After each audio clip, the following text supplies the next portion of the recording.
$3. $4. My fellow Americans, our movement is far from over.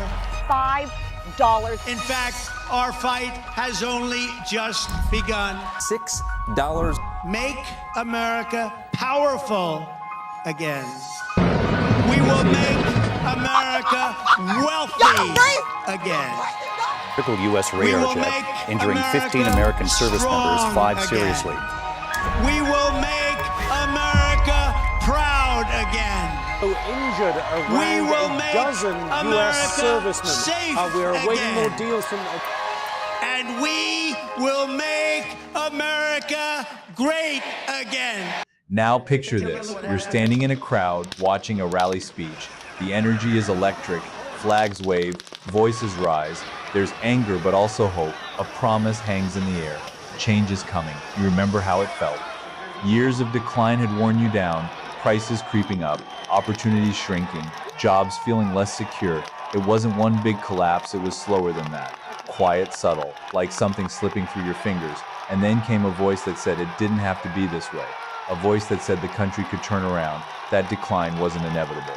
That strength could be restored, that greatness could return, and for a moment it felt believable. But now step back and ask yourself, did it change? Or did something deeper continue moving beneath the surface? Because history tells us something uncomfortable. Empires don't fall all at once. They fade, not with a single event, but with a pattern we've seen before over and over again.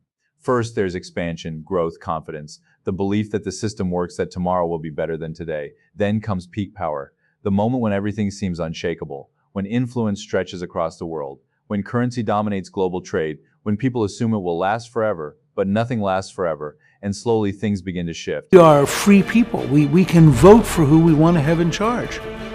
And we're not going to tolerate you telling us that we have some class status we have to be trapped in. The warning signs don't look dramatic at first, they look familiar. Rising debt, political division, endless arguments that never seem to resolve anything, institutions losing trust, and ordinary people starting to feel like the system isn't working for them anymore. Sound familiar? Because this is the part most people miss. Empires don't just fall because of external enemies, they weaken from within. And one of the biggest signals is economic pressure, especially on the middle class, because the middle class is the backbone of any stable society. When it's strong, things hold together. When it's squeezed, everything starts to strain. Think about your own life. Was it easier for your parents? For many people, the answer is yes. A single income could support a household. Homes were more affordable. Education didn't require decades of debt. There was a sense, real or perceived, that if you worked hard, you could move forward. Now compare that to today. Dual incomes often feel necessary just to maintain stability. Housing costs stretch budgets to the limit. Debt isn't temporary, it's structural. And even when wages rise, it somehow never feels like enough. This isn't just inflation, it's something deeper. It's a shift in how wealth moves through a system. And historically, it tends to happen during the later stages of powerful economies. Here's where things get even more interesting. For decades, one of the biggest pillars of global financial stability has been something most people rarely think about: the petrodollar. The idea that oil, the most important commodity in the world, is traded in a single dominant currency. That system created massive demand. It reinforced power. It allowed deficits that would cripple other nations. But what happens when that system starts to change? What happens when countries begin trading energy in other currencies? When alliances shift? When alternatives slowly emerge? The risk isn't immediate collapse. It's gradual erosion. Less demand, less control, less ability to sustain the same level of influence without consequences. And once again, history gives us clues. Late-stage empires often face currency pressure, not overnight, but over time. And when that happens, it feeds back into the same place we started, the middle class. Because when a currency weakens, costs rise, imports become more expensive, savings lose value, and the people who feel it most are not the wealthy. They have buffers, they have assets, they can adapt. It's everyone else who feels the squeeze. This is how decline actually looks. Not dramatic, not cinematic, just tighter, more stressful, more uncertain, and that uncertainty changes how people think. It changes politics, it changes culture, it creates demand for strong leadership, for bold promises, for simple solutions to complex problems. And that brings us back to where you started, standing in that crowd, listening to that speech, feeling that mix of frustration and hope. Because in moments like that, people aren't just reacting to one leader, they're reacting to a deeper feeling, a sense that something isn't working anymore, a sense that the future doesn't feel as secure as it once did, and they want it fixed fast. But here's the hard truth. No single leader can reverse structural trends overnight. No speech can undo decades of economic momentum. No policy can instantly restore a system that's already shifting. That doesn't mean nothing changes. It means change is slower, more complicated, and often uncomfortable. So where does that leave you? Not powerless, but aware. Because understanding the pattern matters. It helps you see through the noise. It helps you ask better questions. It helps you focus on what actually affects your life.